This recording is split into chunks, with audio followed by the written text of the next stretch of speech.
Passamos a apresentar A Barca do Destino, minissérie de Amílcar Del Chiaro Filho, coordenação de texto Sidney Carbone. Naquela manhã, Hamilton levantou-se muito cedo e se dirigiu ao banheiro para sua higiene matinal.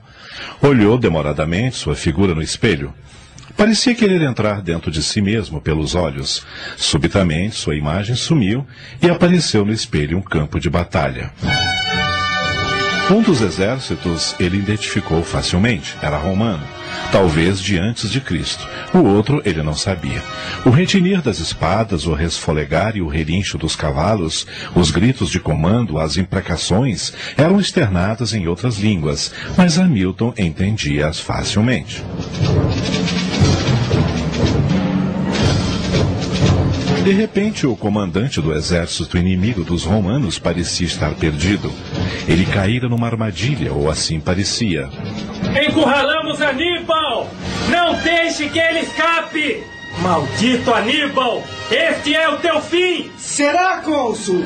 Vocês é que estão perdidos! Numa manobra rápida, Aníbal escapa com seu cavalo por uma abertura estreita entre dois rochedos, e a sua cavalaria africana, os melhores cavaleiros do mundo, caem sobre o flanco da tropa romana, dizimando-a impiedosamente. Aníbal dá uma gargalhada e grita para o cônsul romano pouco antes dele morrer. Ainda não foi desta vez, cônsul, e não será nunca! Em seguida, chamou seu ajudante de ordens e determinou. Escolha alguns homens e recolha os corpos dos oficiais romanos. Não permita que sejam saqueados. Se acharem o corpo do cônsul, preserve suas armas e seu bastão de comando, que devolveremos aos romanos. Enterraremos todos os oficiais com honras militares. As imagens desapareceram do espelho e Hamilton despertou do transe. Olhou o relógio de pulso e percebeu que tudo o que vira se passou em 3 segundos. Aquela foi a primeira visão de uma série que se sucederia por cerca de 3 meses. Naquele mesmo dia, ao anoitecer, ele teve uma nova visão. Não via apenas, mas parecia estar dentro do cenário.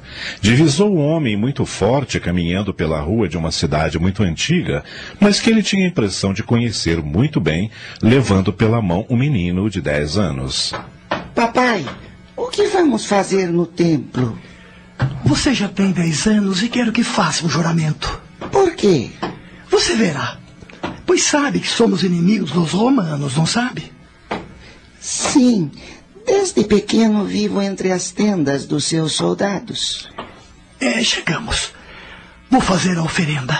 Amílcar comprou um pequeno animal e o degolou ante o altar de Baal-Amon. Mandou que o menino colocasse a mão espalmada sobre o animal, que ainda tremia na agonia da morte, e disse-lhe: Repita comigo.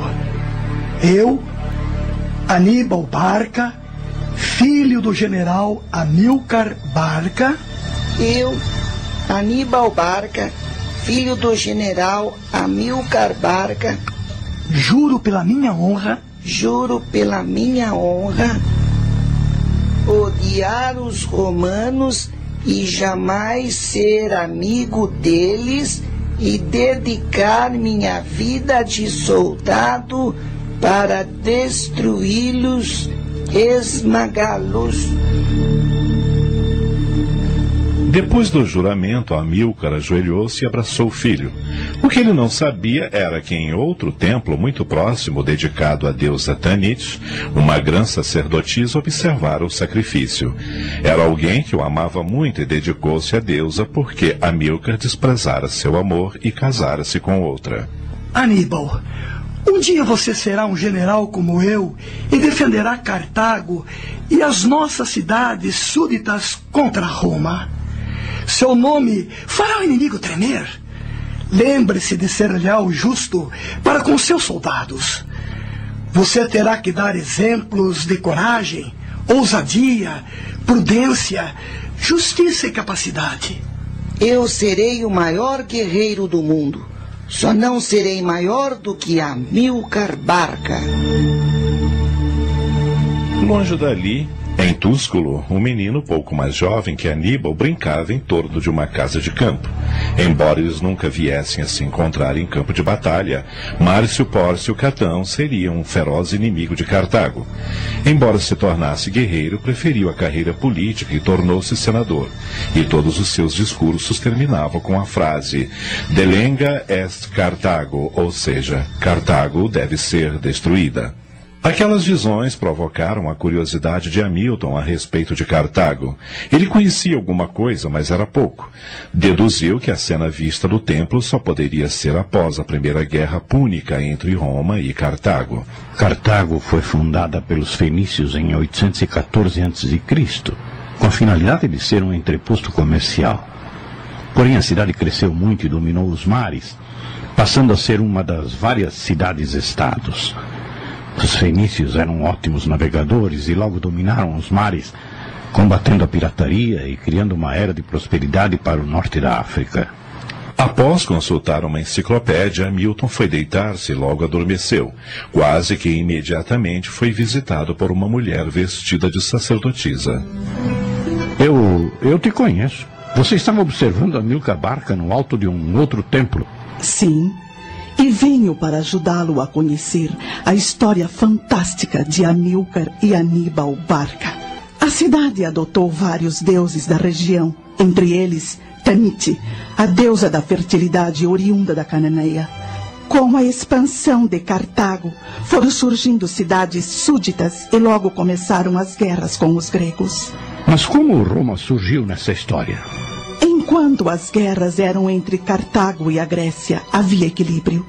Mas surgiu Roma, com evidente política expansionista, e logo dominou todo o sul da Itália e cobiçou as colônias cartaginesas na Sicília. A guerra foi inevitável. Mas como Cartago perdeu 2 batalhas navais para os romanos, se os cartagineses eram os reis dos mares? Após perder algumas batalhas, os romanos tiveram a sorte de encontrar um navio cartaginês encalhado e abandonado. Em pouco tempo construíram algumas centenas de navios, seguindo o modelo cartaginês muito mais avançado. A guerra prosseguiu com imensa crueldade dos dois lados, até que em 240 a.C., Cartago rendeu-se a Roma, obrigando-se a pagar um pesado tributo. Como Cartago conseguiu manter a guerra por tanto tempo, se a sua população era pequena e não tinha exército próprio? O governo cartaginês recorria aos mercenários. Havia soldados de muitos lugares, porém o orgulho cartaginês era a seleta cavalaria africana. Contudo, os elefantes treinados eram de grande importância, assemelhavam-se aos tanques de guerra modernos. Por que Cartago perdeu as suas conquistas na Sicília? O fato dos romanos terem encontrado um navio cartaginês encalhado facilitou a construção de barcos muito melhores do que o que eles possuíam. O treinamento das tripulações fez com que a sorte das batalhas navais mudasse. Em terra, as batalhas eram cruéis e Cartago não teve alternativa. Teve que pedir a paz. Certamente Cartago teve que pagar tributo a Roma. Sim, tributo muito pesado e tiveram que abandonar as colônias. Além dos tributos, era preciso pagar os soldados mercenários. Amílcar Barca sabia que o tesouro cartaginês teria dificuldades para pagar os soldados e começou a enviá-los em pequenos grupos para Cartago. Foi uma medida inteligente. Teria sido se o governo cartaginês não tivesse retido os pagamentos. Como assim? Alegaram que esperariam que todos retornassem para efetuar os pagamentos. Contudo, os mercenários se rebelaram e o Senado determinou ao general Hanão para esmagar a revolta. Hamilton moveu-se na cama e acordou. Lamentou por ter interrompido a narrativa da sacerdotisa. Que pena. Tentou dormir novamente na esperança de que o sonho continuasse. Foi preciso alcançar um estágio profundo de sono para que voltasse a ver a sacerdotisa de Tanit. Hamilton foi logo perguntando. Parece-me que Amílcar foi o seu grande amor. O que aconteceu? Antes de fazer os meus votos no templo, Fui apaixonada por Amílcar Barca. Nos amamos, mas compromissos de família forçaram o seu casamento com outra jovem. Sofri muito. Para mim foi como se a minha vida tivesse acabado. Não tive coragem de pôr fim a ela e, como minha família era influente, me aceitaram no templo como noviça. Se não fosse o meu nome de família, seria apenas uma vestal. Mas em poucos anos tornei-me a grã sacerdotisa. Mas isto não afastou-a de seu amado? Sim. Mas quando Amílcar levou Aníbal ao templo de Baal-Amon para jurar ódio aos romanos, do alto do templo de Tânite pude observar tudo. Uma das minhas servas, que era sensitiva, aspirou a fumaça sagrada e teve visões da morte de Amílcar na Espanha. Não encontrei isso em nenhum livro que pesquisei. Os historiadores não sabem tudo. Aliás, não sabem quase nada. O que aconteceu em Cartago quando os mercenários se rebelaram? Hanão perdeu várias batalhas porque os escravos e os povos submetidos por Cartago se juntaram aos mercenários. O Senado mandou mensagem para Amílcar Barca retornar a Cartago para dominar os rebeldes. Amílcar não queria voltar, mas o mensageiro implorou em nome do Senado e do povo. Amílcar voltou e foi vitorioso, não é mesmo? Foi mais do que isso. Ele mostrou-se impiedoso. Com tropas fiéis ao seu comando, levou os rebeldes ao desespero e aniquilou-os. Quando se renderam, foram crucificados. Foram feitas tantas cruzes que faltou árvores em torno de Cartago. O povo exaltou-se, e se ele quisesse, assumiria o governo como ditador. Mas ele não quis. Agora observe Amílcar preparando-se para conquistar a Espanha. Era como se Hamilton assistisse a um filme em cinemascope tridimensional. Ele estava, ao mesmo tempo, dentro e fora do cenário. Ouvia e via o que os personagens pensavam. Ele aproxima-se de Amílcar, que escuta seus pensamentos, atuando como interlocutor do guerreiro. Nosso tesouro está exaurido e Roma exige o pagamento anual do tributo. Quisera romper essa submissão e reconquistar nossas colônias na Sardenha e Sicília, mas não tenho exército suficiente. Mas deve haver alguma saída, alguma fonte de riquezas. Sim, claro que há. A Espanha está ao nosso alcance. Vou formar um exército, requisitar colonos e retomar as nossas possessões da Espanha como Gades. As nossas minas de ouro e prata há tempos não nos enviam nada. As terras espanholas são muito ricas em ouro, prata, estanho e pedras preciosas. Além disso, seus jovens são robustos e se tornarão ótimos guerreiros. Hamilton assistiu a enorme caravana sair de Cartago e requisitar soldados e colonos em todas as aldeias em seu caminho. Na primavera do ano 236 a.C., ele adentrava a Europa com os seus soldados e, entre eles, o menino Aníbal. Mas os nativos não se submeteram facilmente. Foram 9 anos de lutas. O exército de Amílcar era super treinado e cada tribo derrotada era obrigada a pagar altos tributos e entregar pessoas importantes como reféns. Pouco a pouco, o general Amílcar Barca construiu um império, o Império Bárcida. Ele era excelente militar, porém péssimo diplomata. A força era o seu melhor argumento. Mas Amílcar morreu numa emboscada e seu genro Asdrúbal, o Belo como era chamado, assumiu o comando. E ele estava preparado? Na primavera do ano 236 a.C., ele adentrava a Europa com os seus soldados, e entre eles o menino Aníbal. Mas os nativos não se submeteram facilmente. Foram 9 anos de lutas. O exército de Amílcar era super treinado, e cada tribo derrotada era obrigada a pagar altos tributos e entregar pessoas importantes como reféns. Pouco a pouco, o general Amílcar Barca construiu um império, o Império Bárcida. Ele era excelente militar, porém péssimo diplomata. A força era o seu melhor argumento. Mas Amílcar morreu numa emboscada e seu genro, Hasdrúbal, o Belo, como era chamado, assumiu o comando. E ele estava preparado? Sim.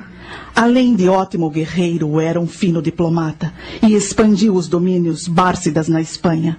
Contudo, alguns anos depois, ele também foi assassinado e as tropas elegeram Aníbal para comandá-las. Aníbal era tão parecido com o pai que os soldados mais supersticiosos acreditavam que era o próprio Amílcar que retornara para comandá-los. Mas observe o que se passa no acampamento cartaginês. Hamilton viu toda a azáfama do acampamento militar se preparando para a marcha. Corria o boato que estavam indo para os Montes Pirineus e depois deveriam transpor os Alpes e entrar na Itália. O plano era uma loucura, pois as montanhas eram verdadeiras fortalezas naturais. Precisamos forçar a marcha, pois estamos atrasados. Pretendia atravessar as montanhas antes do frio forte, pois vamos chegar em pleno inverno. Seria prudente adiar a marcha, mas não posso. Aníbal enviou mensageiros para conversarem com as tribos que estavam no seu caminho, mas elas não acreditavam nas boas intenções do general. Nesse momento, seu irmão, que também se chamava Hasdrúbal, se apresenta a ele. Temos problemas logo à frente. De que se trata? Um largo e profundo rio.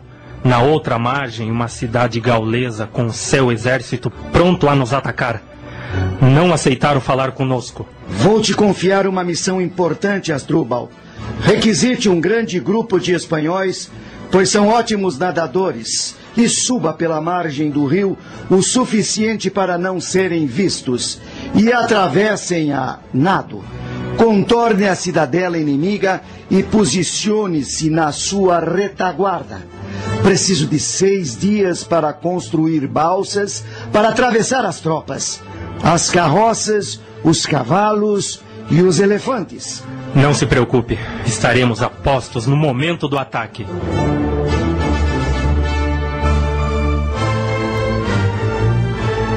Prontas as balsas, Aníbal foi o primeiro a entrar na água muito fria.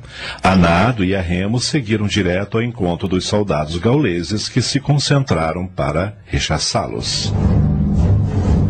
Tão logo começou a luta, Hasdrúbal e os espanhóis atacaram cruelmente pela retaguarda. Surpreendidos, os gauleses corriam para todos os lados tentando salvar suas vidas. Saqueiem tudo, especialmente mantimentos, pois precisamos alimentar nossos soldados.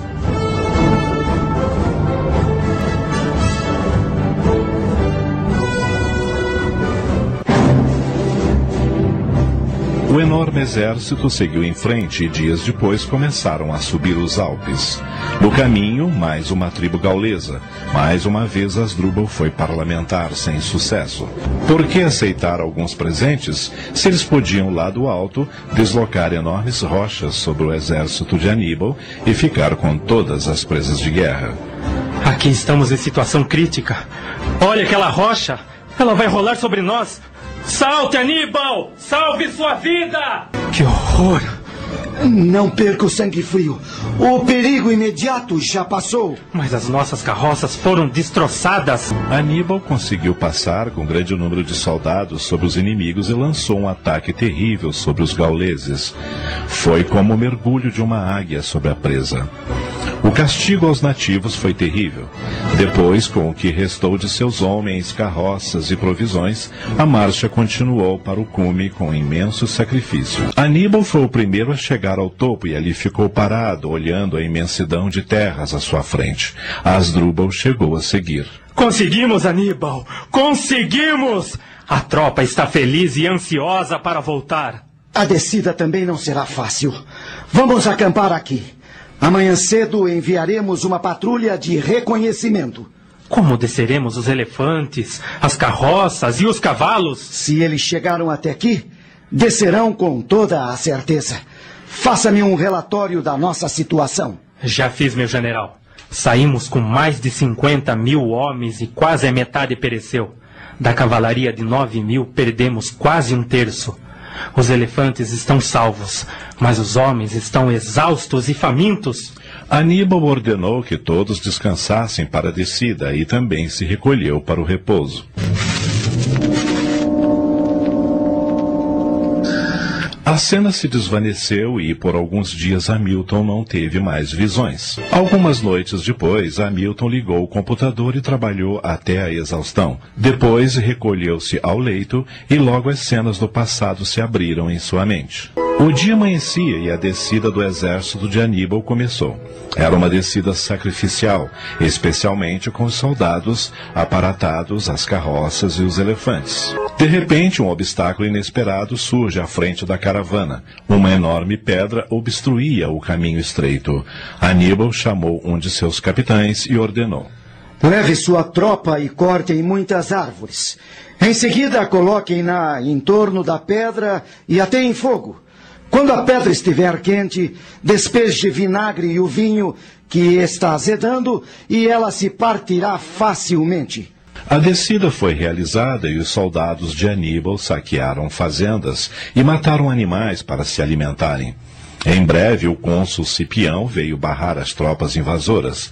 Houve um breve combate, como se fosse um teste de capacitação de cada exército. O cônsul romano Cipião foi ferido gravemente e passou a evitar qualquer enfrentamento até que o outro cônsul, Semprônio, chegasse com suas tropas. Hamilton perguntou então à sacerdotisa: por que o cônsul e não o comandante ou o general? Na Roma antiga, no período republicano, eram eleitos 2 cônsules a cada ano, que tinham o poder da monarquia, além de serem chefes do exército, e podiam recrutar soldados. Cada cônsul comandava 4 legiões. Cada legião tinha cerca de 3 a 5 mil soldados, e 4 legiões formavam um exército consular. Mas observe os planos de Aníbal e o espírito de Amílcar ajudando na ação do combate. Eu não consigo ouvir o que dizem. O que está acontecendo? Aníbal chamou o seu irmão mais jovem, Magão, que estava ansioso para se tornar guerreiro, e confia-lhe uma importante missão. Aníbal, como de seu hábito, já havia examinado o terreno onde poderia ocorrer a luta. Magão, esta é a oportunidade de tornar-se um guerreiro. Leve 300 homens com você e escondam-se naquela ravina junto ao córrego. Esperem a tropa romana passar e ataquem-na pelas costas. Não se preocupe, porque nós traremos os romanos até o riacho. O dia amanheceu. Os soldados de Aníbal acordaram cedo e se alimentaram muito bem. Magão posicionou-se com seus homens no local indicado pelo irmão. Uma tropa cartaginesa foi até o acampamento romano para provocá-los e bateram em retirada. Cipião tentou impedir que Semprônio saísse em perseguição aos cartagineses, mas em vão. Os soldados romanos ainda não tinham se alimentado e montaram seus cavalos na certeza de que resolveriam rapidamente a batalha. Observe a inteligência militar de Aníbal, mas também a sua crueldade. Eles estão atravessando o riacho, mas a água está quase congelada. Os soldados romanos passaram pelo esconderijo de Magão? Era exatamente o que Aníbal queria. Magão e seus homens ergueram-se e atacaram a tropa romana pela retaguarda, enquanto as tropas que atraíram os romanos voltaram-se de frente para o inimigo, atacando-os rigidamente. O efeito foi devastador, mas como os soldados romanos eram muito disciplinados, a infantaria conseguiu reorganizar-se e bateu em retirada. Milhares de romanos e seus aliados morreram e outros milhares foram aprisionados. Os romanos perceberam logo que Aníbal era um grande militar. Derrotá-lo seria muito difícil.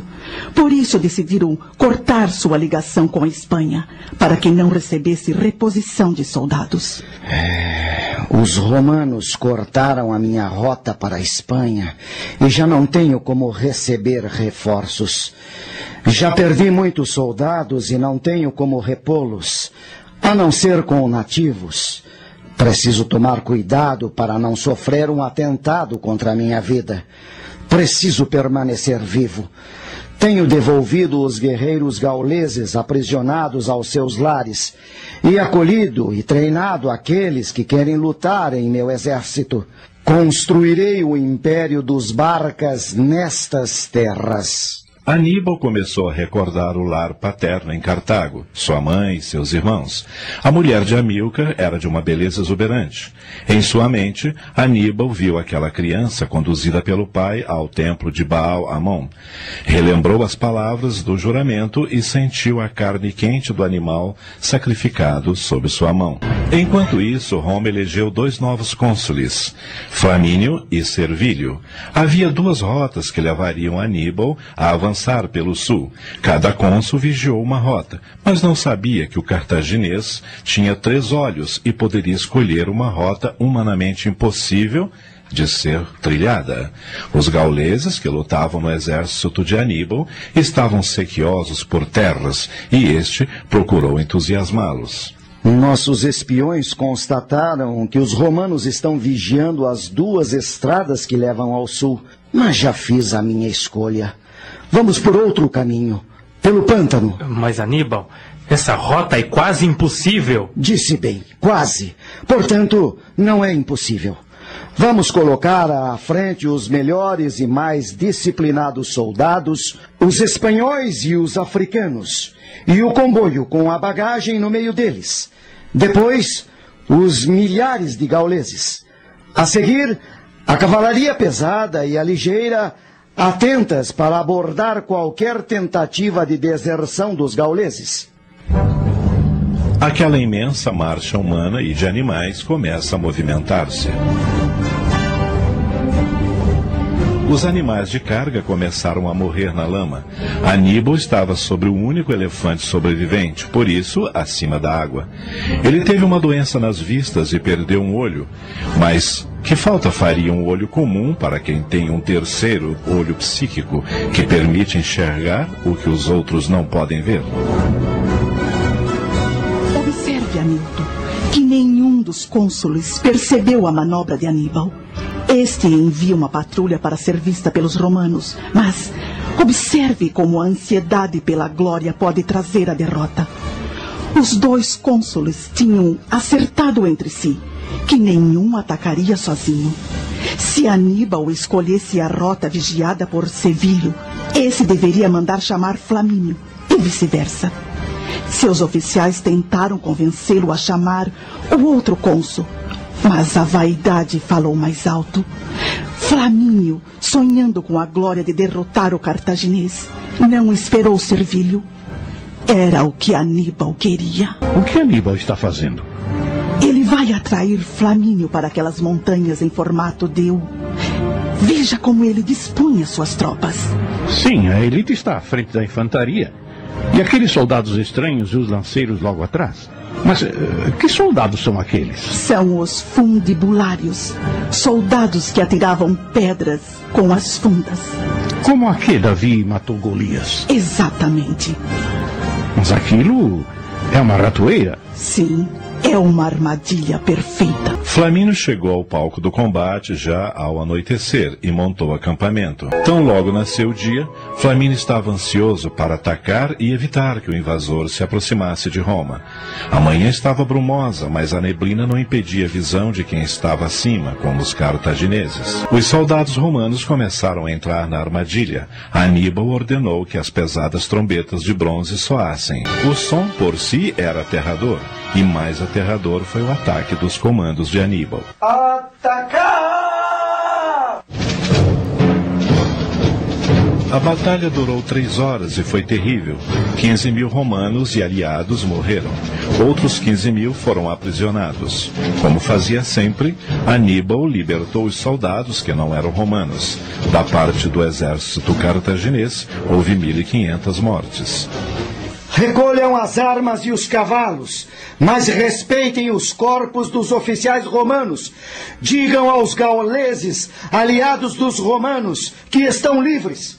Mas se quiserem, podem lutar ao nosso lado. Marbal, comandante da cavalaria africana, aproxima-se de Aníbal e diz-lhe feliz: Agora vamos saquear Roma, não é mesmo? Recolham as armas e os cavalos, mas respeitem os corpos dos oficiais romanos. Digam aos gauleses, aliados dos romanos, que estão livres. Mas se quiserem, podem lutar ao nosso lado. Marbal, comandante da cavalaria africana, aproxima-se de Aníbal e diz-lhe feliz: Agora vamos saquear Roma, não é mesmo? Não, Marbal, não podemos. Por que não? Os romanos estão morrendo de medo. É agora ou nunca. Sinto muito, mas não temos instrumentos para vencer os muros. Pois vamos construí-los. Não temos construtores. Ah, Aníbal, os deuses deram a alguns homens uma grande capacidade de vencer batalhas, mas não lhes ensinaram o que fazer com as vitórias. Desesperados com a última derrota, os romanos elegeram um ditador, Quinto Fábio Máximo. Ele assumiu o comando do exército e despertou o zelo religioso do povo. Esperava que Aníbal fosse direto sobre Roma, mas o cartaginês não atacou a cidade. Fábio reuniu 4 legiões e determinou aos fazendeiros que queimassem suas construções e colheitas, pois supunha ser aquela a rota que Aníbal usaria. Sua tática era evitar combates diretos para minar a moral das tropas de Aníbal. O cartaginês chama seus oficiais e lhes diz: Vamos nos deslocar para a Úmbria e o Piceno. No caminho saquearemos tudo o que estiver ao nosso alcance. Os homens ainda estão esgotados pela recente batalha e pela travessia do pântano Arno e necessitam descansar. Veja, Milton, que Aníbal parou diante do mar Adriático e sentiu o peso das conquistas. Ele sabia que não bastava vencer as batalhas. Era vital manter as bases da Espanha. Fábio seguia-o por toda parte, porém evitava os combates irritando os soldados de Aníbal. Ele infernizou a vida das cidades aliadas de Roma, saqueando-as. Sua meta era conquistar portos marítimos para comunicar-se com Cartago. Se ele derrotasse Fábio, Capua seria sua aliada. Seus espiões descobriram que em Capua havia um partido contrário à aliança com Roma, e Aníbal procurou estimulá-lo. Roma sempre colocou seus inimigos de joelhos após derrotá-los, mas agora era diferente. A cada cidade incendiada e saqueada, mais oficiais romanos se punham contra o ditador. Minúcio era chefe da cavalaria romana e sonhava em recuperar o orgulho perdido na Batalha do Arno. Aníbal, maliciosamente, não permitiu que os seus soldados saqueassem propriedades de Fábio. Isso despertou desconfiança em Roma. Fábio também era sagaz e preparou uma armadilha, fechando a retaguarda das tropas cartaginesas, vigiando possíveis rotas de fuga. Aníbal resolve arriscar uma cartada. Montou acampamento bem às vistas dos romanos. Fábio acreditou que o cartaginês finalmente caíra na armadilha. Os longos anos em território italiano e as inúmeras batalhas fizeram com que Aníbal soubesse como pensavam os romanos. Ele chamou seu irmão Asdrúbal e... Reúna soldados suficientes para tocar 2.000 cabeças de gado. Recolham muita lenha seca. Logo que escurecer, levem o gado para aquela elevação. Ainda não entendi o plano. Calma. Atem feixes de lenha nos chifres dos animais. E leve o gado para o outro flanco dos romanos. Constate que todos os homens estejam alimentados e descansados, inclusive meus lanceiros. Usarei a formação da minha cavalaria pesada na frente, sob meu comando. Ao meu sinal, acenda as tochas nos chifres dos animais. Com fogo nos chifres, o gado enlouqueceu. A tropa romana que vigiava os desfiladeiros correu para interceptar o que pensou ser um ataque e ficou confusa quando se deparou com o gado. Houve uma grande confusão. Os romanos fustigam as moitas com lanças e espadas, mas só encontram os bois. Os soldados de Aníbal atacam os romanos pela retaguarda, dizimando-os com forcados. Foi uma carnificina. Aníbal mudou o acampamento. Era esse o plano desde o princípio. Fábio deu ordem para recolher seus soldados até o amanhecer. Com a luz do dia, teve a decepção de ver que o acampamento de Aníbal já não estava mais ali. O general Aníbal precisava resgatar os lanceiros que acompanharam o gado. Os lanceiros espanhóis, com armas leves, foram resgatar os companheiros. mas foram atacados pela cavalaria pesada romana. Os soldados de Aníbal mataram cerca de 1000 cavaleiros romanos e trouxeram todos os companheiros para a retaguarda cartaginesa. Alguns dias depois, Aníbal confabula com seus oficiais. Meus espiões descobriram que Fábio foi chamado a Roma para presidir festas religiosas e ser interrogado pelo Senado. Minúcio assumiu o comando e eu sei que posso atraí-lo a uma emboscada mais facilmente. Escolhi um morro onde posso atacar facilmente o acampamento romano. Vamos colocar lá a minha cavalaria leve e 5.000 homens. Enquanto isso, no acampamento romano, a guarda avançada de Aníbal ocupou aquele morro e está enviando reforços diariamente. Vamos atacá-lo. Mas será que é prudente? Aníbal costuma fazer sempre o que não esperamos. Mas está muito evidente. Qualquer soldado pode perceber que ele quer ocupar o morro. Houve enfrentamento e os romanos tiveram de recuar. A confusão foi grande. Nesse momento, Aníbal deu ordem para que todos os homens que estavam escondidos atacassem. Seria uma carnificina se Fábio, que havia retornado de Roma, não viesse em socorro a Minúcio.